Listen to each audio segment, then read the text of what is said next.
તક્ષભાઈ આજે બેઠા બેઠા વેક્સિન લેવાનો છે, રોવાનો નથી. સાચું ને તક્ષ? Yes. ક્યારેય વેક્સિન માં રોયો નથી. રોયો છો? નહીં. Never. નેવર.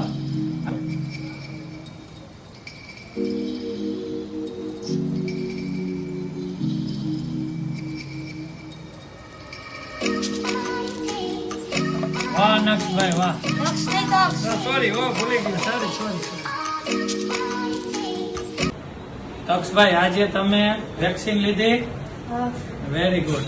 તો તમે આજે મીડિયા, આપણા બધા ફ્રેન્ડ્સ મિત્રો, પેરેન્ટ્સ મિત્રોને તમે શું કહેવા માંગો છો? 2 મેસેજ તમે આપો.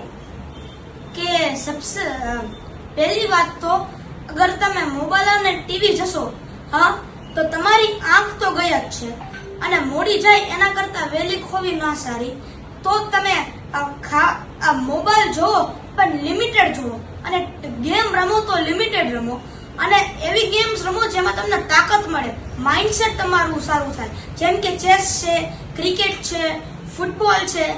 એ એવી એક્ટિવિટીઝ છે જેમાં તમે રિફ્રેશ પણ થશો, અને ચેસ એવી ગેમ છે જેમાં તમારું માઇન્ડસેટ પણ સારું થશે.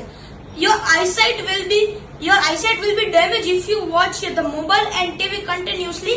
Physical activities are important for our life, and mindset is very important if you are participating in any exam or Olympiads. I am satisfied with this hospital for this parental touch and good treatment. Thank you. વાહ.